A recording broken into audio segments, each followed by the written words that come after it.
Good evening all.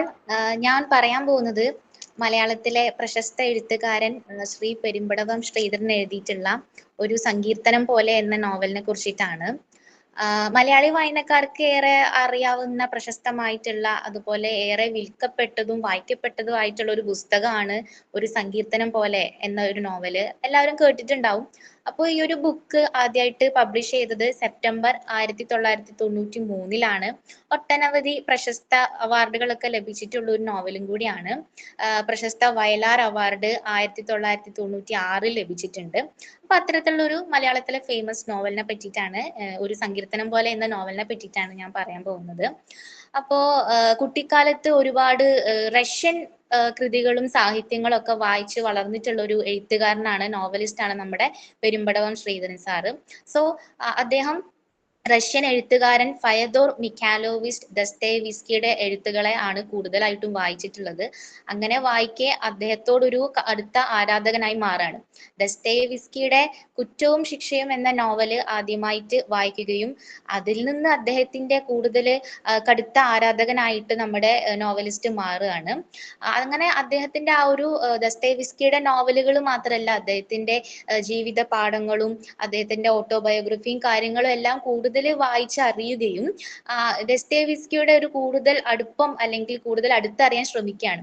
അങ്ങനെ Dostoevsky എന്ന ആ ഒരു മനുഷ്യൻ കടന്നു വന്ന ജീവിത സാഹചര്യങ്ങൾ, ആ ഒരു മനുഷ്യന്റെ ജീവിതം ലോകത്തെയും കൂടെ അറിയിക്കണം എന്നൊരു രീതിക്ക് എഴുതിയിട്ടുള്ള ഒരു നോവലാണ് ഒരു സങ്കീർത്തനം പോലെ എന്ന നോവല്. അങ്ങനെയാണ് നമുക്ക് ഈ ഒരു നോവല് അദ്ദേഹം രചിച്ച് നൽകിയിട്ടുള്ളത്. സോ ഹൃദയത്തിൽ ദൈവത്തിന്റെ കയ്യൊപ്പുള്ള എഴുത്തുകാരൻ എന്നാണ് ദസ്തേവിസ്കിയെ നമ്മുടെ പെരുമ്പടവം ശ്രീധരൻ സാറ് വിശേഷിപ്പിച്ചിട്ടുള്ളത്. അത്തരത്തില് ഒരു മനോഹരമായ എഴുത്തിന്റെ ഉടമയാണ് ദസ്തേവിസ്കി എന്നാണ് നമുക്ക് മനസ്സിലാക്കാൻ സാധിക്കുന്നത്. ദസ്തേവിസ്കിനെ പറ്റി പറയുകയാണെങ്കിൽ മദ്യപാനിയും ചൂതുകളിക്കാരനും അതുപോലെ പുകവലിശയിലൊക്കെ ഉള്ള ഒരു ദുശീലങ്ങളിലൊക്കെ ഒരാളാണ്. ഈ ഒരു നോവലില് നമുക്ക് ആ ഒരു കാര്യം മാത്രമല്ല, മറിച്ച് ദസ്തേവിസ്കി അനുഭവിച്ചിട്ടുള്ള മാനസിക സംഘർഷങ്ങള്, ദുരിതങ്ങള്, ഒറ്റപ്പെടല്, അതേപോലെ തന്നെ ദാരിദ്ര്യം, ഇതെല്ലാം ഈ ഒരു നോവലിലൂടെ നമുക്ക് കാണാനായിട്ട് സാധിക്കുന്നുണ്ട്. അങ്ങനെ ഈ ഒരു നോവൽ എഴുതുന്ന സമയത്ത് അദ്ദേഹം പറഞ്ഞിട്ടുള്ളത്, നമ്മുടെ എഴുത്തുകാരൻ പറഞ്ഞത്, തോരാതെ പെയ്യുന്ന പെരുമഴയിൽ എന്റെ മനസ്സിലെ പച്ചക്കാട് കത്തുന്നത് പോലെ. അതായത് ഈ ഒരു നോവലുമായി ബന്ധപ്പെട്ട് ഇന്റർവ്യൂ നൽകിയ സമയത്ത് നമ്മുടെ എഴുത്തുകാരൻ പറഞ്ഞതാണ്. അപ്പൊ ഈ ഒരു നോവൽ എഴുതുന്ന സമയത്ത് എഴുത്തുകാരൻ അനുഭവിച്ചിട്ടുള്ള മാനസിക സംഘർഷങ്ങളെ ഇതിലും മനോഹരമായിട്ട് വർണ്ണിക്കാൻ വരികളില്ല എന്ന് തന്നെ പറയാൻ പറ്റും. അതായത് തോരാതെ പെയ്തിരുന്ന പെരുമഴയിൽ എന്റെ മനസ്സിലെ പച്ചക്കള്ള് കത്തുന്ന പോലെ. അതായത് ഈ ഒരു ദസ്തേവിസ്കി എന്ന് പറയുന്ന മനുഷ്യൻ അനുഭവിച്ച യാതനകളും പീഡനങ്ങളും ഒറ്റപ്പെടലും ഒക്കെ വർണ്ണിക്കാന് അദ്ദേഹം എടുത്തിട്ടുള്ള ആ ഒരു എഫേർട്ട്, എഴുതുമ്പോൾ അദ്ദേഹത്തിന് അനുഭവിച്ചിട്ടുള്ള മാനസിക സംഘർഷങ്ങളെ പറ്റിയിട്ടാണ് ഇവിടെ പറയുന്നത്. അപ്പോൾ ഈ പുസ്തകം നമ്മോട് സംസാരിക്കുന്നത് ദസ്തേവിസ്കിയുടെ ജീവിതത്തെ കുറിച്ചാണ്. ദസ്തേവിസ്കിയും അന്നയും തമ്മിലുള്ള ഒരു പ്രണയത്തിന്റെ കഥയാണ്. അന്ന എന്ന് പറഞ്ഞ പെൺകുട്ടി ദസ്തേവിസ്കിയുടെ ജീവിതത്തിലേക്ക് കടന്നു വന്നത് മുതൽക്ക് അവരുടെ ആ ഒരു ഒന്നിക്കൽ ആ ഒരു അതുവരെയാണ് എന്ത് ചെയ്തിട്ടുള്ളത്, ഈ ഒരു നോവല് മുന്നോട്ട് പോകുന്നത്. അതുപോലെ തന്നെ ഈ ഒരു നോവലിൽ പറയുന്നത്, ദസ്തേവിസ്കി ദ ഗാംബ്ലർ എന്ന നോവൽ എഴുതാനുണ്ടായ സാഹചര്യവും അതിന്റെ പിന്നിലുള്ള കുറച്ച് കഥകളുമാണ് ഈ ഒരു പുസ്തകത്തിലൂടെ എഴുത്തുകാരൻ നമ്മോട് പറയുന്നത്. ദസ്തേവിസ്കിയുടെ വ്യക്തിജീവിതത്തെ കുറിച്ച് പറയുകയാണെങ്കിൽ, അദ്ദേഹം, ഞാൻ പറഞ്ഞു, മദ്യപാനിയാണ്, ചൂതുകളിക്കാരനാണ്, അതുപോലെ അപസ്മാര രോഗം, ചുഴലി രോഗം ഉണ്ട് എന്ന് നമുക്ക് ഈ ഒരു നോവലിലൂടെ പറയുന്നുണ്ട്. അതുപോലെ നോവലിൽ വായിച്ചുകൊണ്ടിരിക്കാൻ നമുക്ക് അദ്ദേഹത്തിന് പെട്ടെന്നൊരു ചുഴലി രോഗം വരുന്നതും കാണാം. അതുപോലെ തന്നെ ദാരിദ്ര്യം ഉണ്ട്, സങ്കടങ്ങള്, ഒറ്റപ്പെടല് ഒക്കെ നിറഞ്ഞ ഒരു ജീവിതമായിരുന്നു അദ്ദേഹത്തിൻ്റെത്. അതുപോലെ തന്നെ അദ്ദേഹത്തിന്റെ അച്ഛനെ തോട്ടത്തിലെ തൊഴിലാളികൾ തല്ലിക്കൊല്ലായിരുന്നു. അപ്പൊ ആ ഒരു അച്ഛന്റെ മൃതദേഹം കണ്ടപ്പോഴാണ് അദ്ദേഹത്തിന് ആദ്യമായിട്ട് ഈ ഒരു അപസ്മാര രോഗം വന്നത് എന്നൊക്കെ നമുക്ക് മനസ്സിലാക്കാൻ സാധിക്കുന്നുണ്ട്. അങ്ങനെ ചൂത് കളിച്ച് അതുപോലെ മദ്യപിച്ച് ഒക്കെ ആർക്കും വേണ്ടാതായിട്ട് നിൽക്കുന്ന, ഒറ്റപ്പെട്ട് ജീവിക്കുന്ന ദസ്തേവിസ്കിയിൽ നിന്നാണ് ഈ ഒരു നോവൽ തുടങ്ങുന്നത്. അതുപോലെ തന്നെ ഈ ഒരു നോവലിലെ മറ്റൊരു ക്യാരക്ടറാണ് ഫെദോസ്യ. അതായത് അദ്ദേഹത്തെ പരിചരിക്കാൻ വേണ്ടിയിട്ട് നിൽക്കുന്ന ഒരു വൃദ്ധയായ സ്ത്രീയാണ്. മുൻകോപിയും കർക്കശക്കാരനും ഒക്കെയാണ് ദസ്തേവിസ്കി എന്നുണ്ടെങ്കിൽ പോലും ദസ്തേവിസ്കിയുടെ ജീവിതങ്ങളും അനുഭവങ്ങളും കുടുംബക്കാരെ ചൂഷണം ചെയ്യാൻ നോക്കുന്നതും എല്ലാം അറിഞ്ഞിട്ടുള്ള ഒരാളാണ് ഈ വൃദ്ധയായ ഫെദോസ്യ. അതുകൊണ്ട് തന്നെ ഒരു മകനോട് എന്നപ്പോൾ സ്നേഹം ഫെദോസ്യക്ക് ദസ്തേവിസ്കിനോടുണ്ട്. അപ്പൊ ദസ്തേവിസ്കിയുടെ കൂടെ നിന്ന് പരിചരിക്കുന്ന ഒരു സ്ത്രീയാണ് ഫെദോസ്യ. അങ്ങനെ നമുക്ക് ഈ ഒരു നോവലിൽ കാണാൻ പറ്റുന്ന മറ്റൊരു ക്യാരക്ടറാണ് സ്റ്റെല്ലോവിസ്കി. ദസ്തേവിസ്കിയുടെ എഡിറ്ററാണ്, എഴുത്തുകളുടെ ഒക്കെ എഡിറ്ററാണ്. അങ്ങനെ ഇരിക്കെ ഈ ഒരു കഥ മുന്നോട്ട് പിന്നീട് പോകുന്നത് സ്റ്റെല്ലോവിസ്കിയുടെ ആ ഒരു കടന്നുവരവിലൂടെയാണ്. അതായത് ഒരു ദിവസം ദസ്തേവിസ്കിയുടെ താമസ സ്ഥലത്തേക്ക് സ്റ്റെല്ലോവിസ്കി വരികയും ദസ്തേവിസ്കിയുടെ അവസ്ഥ മനസ്സിലാക്കിയ സ്റ്റെല്ലോവിസ്കി കർക്കശ ബുദ്ധിയാൽ എന്ത് ചെയ്യാണ്, ഒരു കോൺട്രാക്റ്റിൽ ഏർപ്പെടുത്താണ്.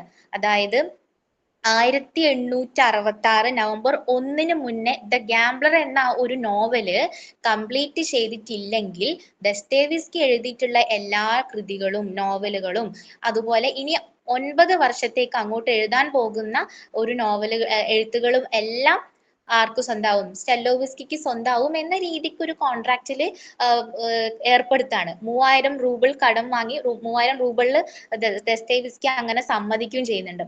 അപ്പൊ ഇതിലൂടെ നമ്മൾ വായനക്കാർക്ക് മനസ്സിലാക്കുന്നത് ദസ്തേവിസ്കിയുടെ ആ ഒരു ദാരിദ്ര്യം തന്നെയാണ് ഇതിലൂടെ നമുക്ക് കാണാൻ സാധിക്കുന്നത്. എന്നാല് അതുപോലെ തന്നെ ഈ അപ്പാർട്ട്മെന്റ് നമ്മുടെ ഈ ഒരു കഥ നടക്കുന്നത് റഷ്യയിലെ സെന്റ് പീറ്റേഴ്സ്ബർഗിലാണ്. സെന്റ് പീറ്റേഴ്സ്ബർഗിലെ ഒരു അപ്പാർട്ട്മെന്റിലാണ് ദസ്തേവിസ്കി നിൽക്കുന്നത്, ഒറ്റപ്പെട്ട് നിൽക്കുന്നത്. അപ്പൊ ആ ഒരു അപ്പാർട്ട്മെന്റിൽ ഓണറെ കയ്യിൽ നിന്ന് പോലും കടം വാങ്ങിയിട്ട് ചൂത് കളിക്കുന്ന ദസ്തേവിസ്കിയെ നമുക്ക് ഈ ഒരു നോവലിൽ കാണാൻ സാധിക്കുന്നുണ്ട്. അപ്പോ ഈ ഒരു കോൺട്രാക്റ്റിൽ സ്റ്റെല്ലോവിസ്കിയുമായി കോൺട്രാക്റ്റിൽ ഏർപ്പെട്ടിരുന്നെങ്കിലും ചൂതുകളിയും മദ്യപാനവും ആയിട്ട് തന്നെ ജീവിതം മുന്നോട്ട് പോവുകയാണ്. ആ ഒരു നോവൽ എഴുതാനൊന്നും അദ്ദേഹത്തിന് സാധിക്കുന്നില്ല. അങ്ങനെ ഒരു വിഷമഘട്ടത്തിൽ നിൽക്കെ സുഹൃത്തിന്റെ അഭിപ്രായം വഴി ഒരു സ്റ്റെനോഗ്രാഫറെ നിയമിക്കാമെന്ന് തീരുമാനിക്കുകയാണ്. അങ്ങനെയാണ് അന്ന എന്ന് പറഞ്ഞ പെൺകുട്ടി സ്റ്റെനോഗ്രാഫർ ആയിട്ട് അദ്ദേഹത്തിന്റെ ജീവിതത്തിലേക്ക് വരുന്നത്. അന്നയാകട്ടെ ദസ്തേവിസ്കിയുടെ കുറെ എഴുത്തുകളും കൃതികളൊക്കെ വായിച്ച് അതേപോലെ അന്നയുടെ അച്ഛനിൽ നിന്ന് ദസ്തേവിസ്കിയെ പറ്റി കൂടുതൽ അറിഞ്ഞ് കടുത്ത ആരാധികയാണ് അന്ന. അങ്ങനെ അന്ന ഭയങ്കര സന്തോഷത്തിലാണ് തൻ്റെ ഒരു താൻ ഏറെ ആരാധിക്കുന്ന ഒരു വ്യക്തിയുമായിട്ട് ജോലി ചെയ്യുക എന്ന രീതിക്ക് സന്തോഷത്തോടെ അന്ന വരികയാണ് സ്റ്റെനോഗ്രാഫർ ആയിട്ട്. എന്നാൽ ആ ഒരു ജോലി തുടങ്ങി ആദ്യത്തെ 2 ദിവസം കൊണ്ട് തന്നെ അന്ന മനസ്സിലാക്കാണ് താൻ വിചാരിച്ച ഒരു ചിത്രമേ അല്ല ദസ്തേവിസ്കി എന്ന എഴുത്തുകാരനുള്ളത്. മുൻകോപിയും കർക്കശക്കാരനും അതുപോലെ മദ്യപാനിയാണ് എല്ലാം അന്ന മനസ്സിലാക്കുകയാണ്. അതുപോലെ തന്നെ സ്റ്റെനോഗ്രാഫർ ആയിട്ട് വർക്ക് ചെയ്യുമ്പോൾ എഴുതിക്കൊണ്ടിരിക്കുന്ന സമയത്ത് അന്ന അറിയാതെ ഒരു ഡൗട്ട് ചോദിച്ചപ്പോ ദേഷ്യപ്പെടുന്നുണ്ട്. അപ്പൊ നമുക്ക് മനസ്സിലാക്കാൻ സാധിക്കുന്നുണ്ട് കർക്കശക്കാരനും മുൻകോപിയൊക്കെ ആണെന്നുള്ളത്. അങ്ങനെ അന്ന എന്നിട്ട് അന്നയെ എന്തെല്ലോ വഴക്ക് പറയുന്നുണ്ട്. അപ്പോ അന്ന ആ ജോലി വേണ്ടാന്ന് വരെ വെക്കുന്നുണ്ട്.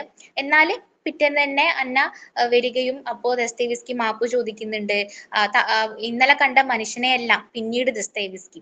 അപ്പൊ അന്നക്ക് ഒരു കൂടുതൽ അത്ഭുതമുള്ള ഒരാളായിട്ട് പിന്നീട് അങ്ങോട്ട് മുന്നോട്ട് പോകുന്തോറും ദിവസങ്ങൾ കടന്നു പോകുന്തോറും ഒരു അത്ഭുതമുള്ള ഒരു മനുഷ്യനായിട്ട് അന്നക്ക് തോന്നുകയാണ്. അങ്ങനെ ഇരിക്കെ അതുപോലെ തന്നെ ദസ്തേവിസ്കിയുടെ അധിക കൃതികളും അതേപോലെ നോവലുകളും എല്ലാം ദസ്തേവിസ്കിയുടെ ജീവിതം തന്നെയാണ്. അദ്ദേഹത്തിന്റെ ജീവിതത്തിലെ അനുഭവങ്ങളും കഥകളും തന്നെയാണ് എഴുത്തുകളിലും അധികവും കാണിക്കാറ്. അതുകൊണ്ട് തന്നെ ഈ ഒരു ഗാംബ്ലർ എന്നുള്ള നോവൽ എഴുതുന്ന സമയത്ത് ആ ഒരു നോവലിലെ അലക്സി എന്ന കഥാപാത്രത്തില് ദസ്തേവിസ്കിയെ തന്നെയാണ് അന്ന കാണുന്നത്.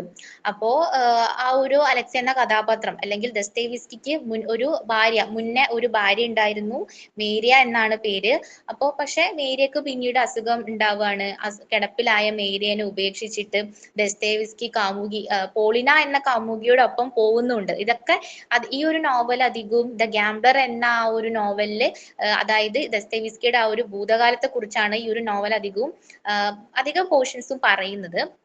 അങ്ങനെ ഈ ഒരു പോളിന എന്ന ആ ഒരു കാമുകിക്ക് വേണ്ടിയിട്ട് ഏത് കൊടുമുടി ചാടാൻ പോലും തയ്യാറായി നിൽക്കുന്ന അലക്സി എന്ന ആ ഒരു കഥാപാത്രത്തെ ദസ്തേവിസ്കി ആയിട്ട് തന്നെയാണ് അന്ന ഇവിടെ കാണുന്നത്. ദസ്തേവിസ്കിയുടെ കഥ തന്നെയാണ് ആ ഒരു ഗാംബ്ലറിലൂടെ അധികവും പറയുന്നത്. അതുപോലെ തന്നെ ഈ ഒരു പോളിന പക്ഷെ അദ്ദേഹത്തെ ചതിക്കുകയാണ്. തന്നെ സ്നേഹിക്കാതെ മുതലെടുക്കുക മാത്രം ചെയ്യുന്ന ആ ഒരു പോളിനയോടുള്ള അയാളുടെ സ്നേഹത്തെ അന്നക്ക് ഇഷ്ടാവുന്നില്ല. എഴുതുമ്പോൾ പോലും അന്നക്കും ആ ഒരു പോളിനയോട് വെറുപ്പും ദേഷ്യവും മുതലെടുക്കുന്ന ആ ഒരു സ്വഭാവത്തോട് ദേഷ്യമൊക്കെ ആണ് തോന്നുന്നത്. അങ്ങനെ അതുപോലെ തന്നെ സ്വന്തം പുസ്തകം അന്ന വായിക്കുന്നത് ദസ്തേവിസ്കിക്ക് വലിയ താല്പര്യമില്ലായിരുന്നു. കാരണം തൻ്റെ ആ ഒരു ഭൂതകാലം അല്ലെങ്കിൽ ഇരുണ്ട ജീവിതം അന്നയും അറിഞ്ഞിട്ടുണ്ടെങ്കിൽ അന്നയും തന്നെ വിട്ടു പോകുമോ എന്നൊരു ഭയം ദസ്തേവിസ്കിക്ക് അവിടെ ഉണ്ടാകുന്നുണ്ട്. അതേപോലെ തന്നെ ഒരു ദിവസം എഴുതുമ്പോ അന്നയും ദസ്തേവിസ്കി ആ ഒരു ഗാംബ്ലർ എഴുതുമ്പോ പെട്ടെന്ന് ചുഴലി രോഗം ഉണ്ടാകുന്നുണ്ട്, അതായത് അപസ്മാരം വരുന്നുണ്ട്. അപ്പൊ പകച്ചുപോയ അന്ന കൂടുതൽ അദ്ദേഹത്തെ കുറിച്ച്, ഈ ഒരു അസുഖത്തെ കുറിച്ചും അതുപോലെ കുടുംബക്കാരിങ്ങനെ ചൂഷണം ചെയ്യുന്നതും അദ്ദേഹത്തിന്റെ ആ ഒരു ജീവിത അനുഭവങ്ങളെല്ലാം ഫെദോസ്യ എന്ന ആ ഒരു വൃദ്ധയായ സ്ത്രീ അന്നക്ക് പറഞ്ഞു കൊടുക്കുന്നുണ്ട്. അങ്ങനെ അന്നക്ക് ദസ്തേവിസ്കിയോടുള്ള ആ ഒരു മനോഭാവവും ഒക്കെ മാറുകയാണ്, കുറച്ചും കൂടെ എഫെക്ഷനേറ്റ് ആവുകയായി മാറുകയാണ് ചെയ്യുന്നത്. അതുപോലെ തന്നെ ഒരു ദിവസം എഴുത്തിനിടെ ചൂത് കളിക്കാനായിട്ട്, പിന്നെയും ചൂത് കളിക്കാനായിട്ട് ദസ്തേവിസ്കി പോകുന്നുണ്ട്. എന്നാൽ അന്ന അത് തടഞ്ഞു നിർത്തുന്നുണ്ട്. അപ്പൊ അവര് തമ്മിൽ അവിടെ ഒരു വാക്ക് തർക്കം ഒക്കെ ഉണ്ടാവുകയാണ്. ഭയങ്കര വാക്ക് തർക്കമായപ്പോ അന്ന ആ ഒരു ജോലി ഉപേക്ഷിച്ച് പോവാണ്. പക്ഷെ അതേ ദസ്തേവിസ്കി എന്താണ് പിന്തുടരുന്നുണ്ട്, ക്ഷമ യാചിക്കുന്നുണ്ട്. അന്നയോട് ആ ഒരു സെല്ലോവിസ്കിയുമായിട്ടുള്ള കരാറിനെ കുറിച്ച് പറയാണ്. തന്റെ എന്താണ് അവസ്ഥ ഇങ്ങനെയാണ്, അന്ന ക്ഷമിക്കണം, അന്നെ സഹായിക്കണം എന്നെല്ലാം പറഞ്ഞ് അന്നെ തിരികെ കൊണ്ടുവരാണ്.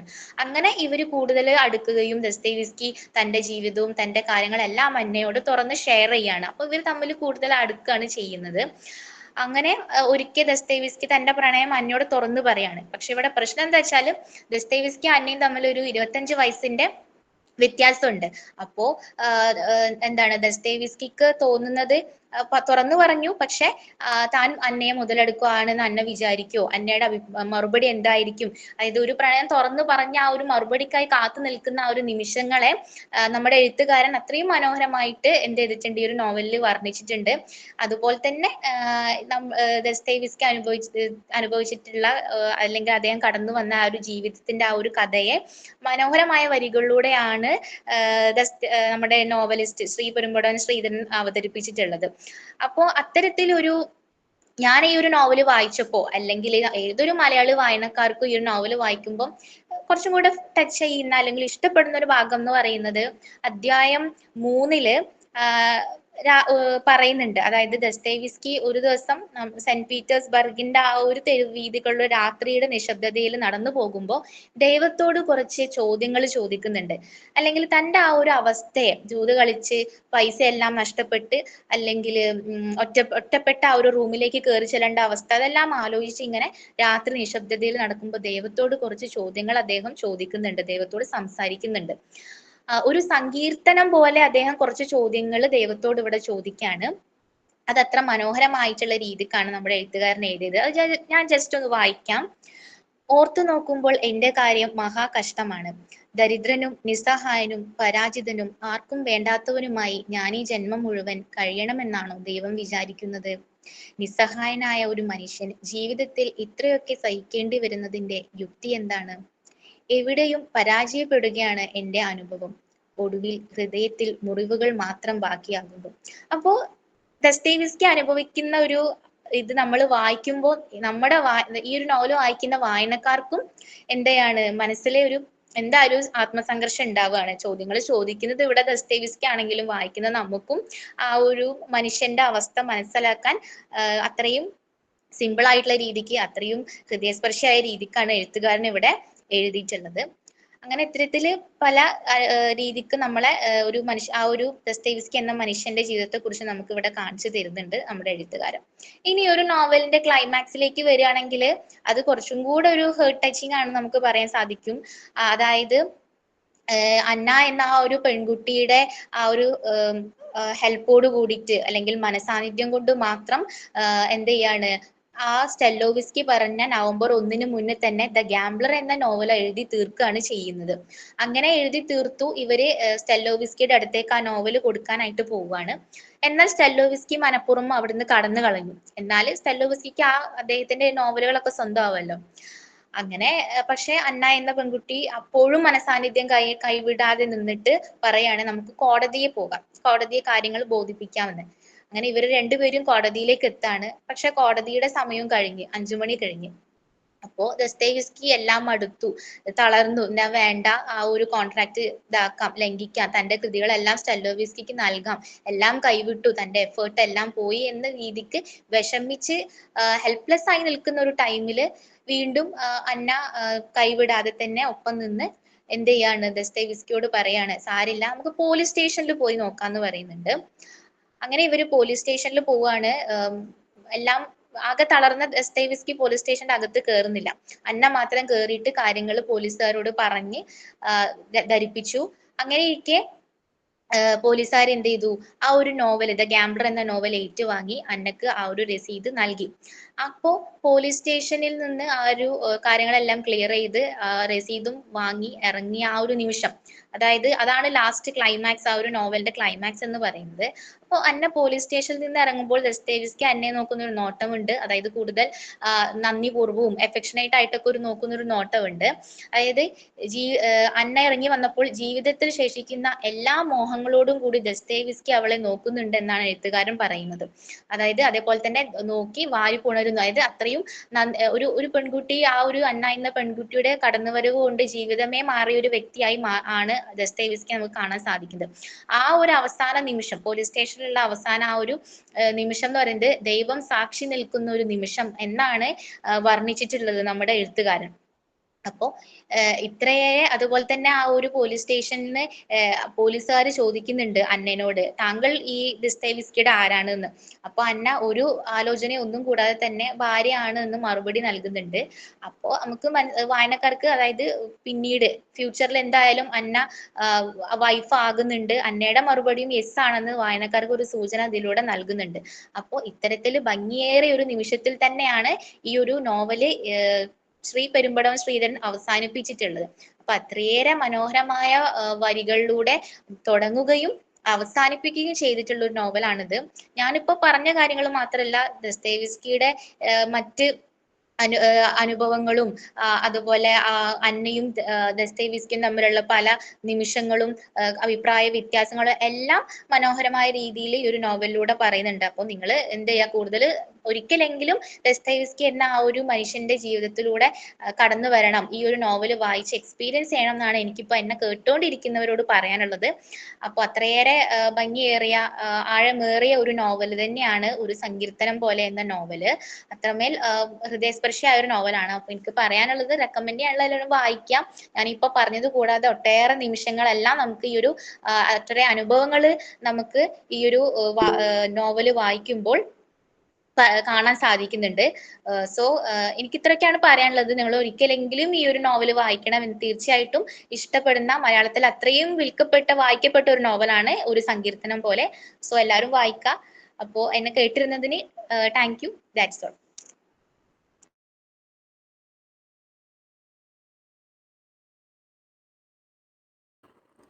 Thank you Archana. വളരെ നന്നായി പ്രസന്റ് ചെയ്തു. നമുക്ക് ഒരു സങ്കീർത്തനം പോലെ എന്ന നോവലിനെ കുറിച്ച് ഒരുപാട് കാര്യങ്ങൾ ഇപ്പോൾ മനസ്സിലായി. എല്ലാവരും അത് വായിക്കുക. അപ്പോൾ ഞാൻ ഫീഡ്ബാക്ക് പറയാനായിട്ട് റംസീനെ ക്ഷണിക്കുകയാണ്.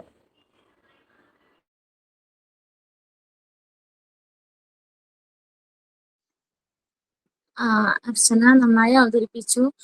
എനിക്ക് തോന്നുന്നു ഈ കഥ കേട്ടിടത്തോളം ഇതൊരു ആൾക്കാരുടെ പേരൊക്കെ കേട്ടപ്പോൾ ഞാൻ വിചാരിച്ചു അത്യാവശ്യം ബുദ്ധിമുട്ടായിരിക്കും വായിക്കാൻ. എന്തോ വായിച്ച് എടുക്കാൻ മനസ്സിലാക്കാൻ ഇച്ചിരി ബുദ്ധിമുട്ടാണെന്ന് വിചാരിച്ചു. ഫസ്റ്റ് സ്റ്റാർട്ടിങ്ങിലൊക്കെ ഞാൻ വിചാരിച്ചു ഇത് എന്താണൊരു ക്ലിയർ ഉണ്ടായിരുന്നില്ല. നമുക്കിത് എവിടെ എന്താണ് സമയം, എവിടുന്നാണ്, ഒരാളുടെ നോവലാണ്, അതെങ്ങനെ സ്റ്റാർട്ട് ചെയ്യുന്നതൊക്കെ ഒരു ക്ലിയർ ഉണ്ടായി. ലാസ്റ്റ് ക്ലൈമാക്സ് എത്തിയപ്പോഴാണ് എനിക്ക് കൂടുതൽ ഇഷ്ടമായത് ഈ ഒരു സ്റ്റോറി. ക്ലൈമാക്സിൽ ശരിക്കും ആ ദസ്തയേവ്സ്കിയും അതുപോലെ തന്നെ രണ്ടാളും കൂടി ചേരുമ്പോൾ ഉള്ളൊരു ആ ഒരു വിഷ്വൽ ശരിക്കും നമുക്ക് കാണുന്ന പോലെയാണ് അർച്ചന അവതരിപ്പിച്ചത്. എനിക്ക് എന്തായാലും നന്നായി ഇഷ്ടമായി.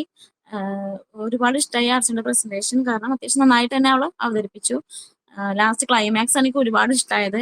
അത് തമ്മിൽ നോക്കുന്ന വിഷ്വലൈസ് ചെയ്യുന്നതും ലാസ്റ്റ് ഹീറോയിൻ നോക്കുന്നതും ഒക്കെ നന്നായി തന്നെ അവതരിപ്പിച്ചു. എനിവേ നല്ല നന്നായിട്ട് തന്നെ അവതരിപ്പിച്ചു.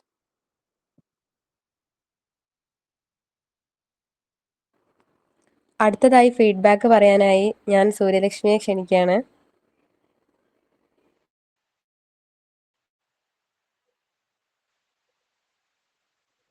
എനിക്ക് ആദ്യമായിട്ട് അച്ഛൻ്റെ അടുത്ത് നന്ദിയാണ് പറയാനുള്ളത്. കാരണം ഇത് ഈ ഒരു നോവല് ബുക്ക് റിവ്യൂവിന് വേണ്ടി കൊണ്ടുവന്നപ്പോൾ തന്നെ ഭയങ്കര നൊസ്റ്റാൾജിക് ആയിരുന്നു. കാരണം പണ്ടത്തെ സ്കൂൾ ഡേയ്സിലേക്ക് പോയി. കാരണം സ്കൂളിൽ പഠിക്കാനുണ്ടായിരുന്നു ഇതിന്റെ ഒരു ചെറിയൊരു ഭാഗം, നോവലിന്റെ ചെറിയൊരു ഭാഗം സ്കൂളിൽ പഠിക്കാനുണ്ടായിരുന്നു.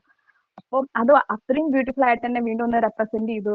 അത് മാത്രമല്ല, ഈ ഒരു നോവൽ എന്ന് വെച്ചിട്ടുണ്ടെങ്കിൽ ഒരു എഴുത്തുകാരൻ വേറൊരു എഴുത്തുകാരന്റെ ജീവിതം സാഹിത്യമാക്കി മാറ്റിയ ഒരു പ്രതിഭാസമാണ്. സോ മാത്രമല്ല ഒരു ബുക്കിനെ കുറിച്ച് മാത്രം പറയാണ്ട് ആ ഒരു എഴുത്തുകാരനെ കുറിച്ച് അല്ലെങ്കിൽ ബുക്ക് പബ്ലിഷ് ചെയ്ത ഡേറ്റ് അങ്ങനത്തെ ആയിട്ടുള്ള മൈന്യൂട്ട് ഡീറ്റെയിൽസും അതുപോലെ ഇമ്പോർട്ടന്റ് ആയിട്ടുള്ള ഡീറ്റെയിൽസും പറഞ്ഞു.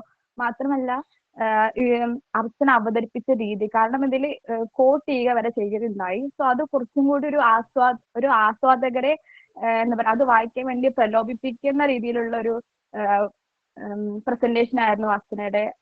അത്രയും നന്നായിരുന്നു. പിന്നെ ഓരോ ചാപ്റ്റേഴ്സും എടുത്തു പറഞ്ഞു. സോ അത്രയും ബ്യൂട്ടിഫുൾ ആയിട്ടാണ് ചെയ്തത്. എനിക്ക് ഒരുപാട് ഇഷ്ടമായി. ഒരുപാട് നന്ദിയുണ്ട് അർച്ചന.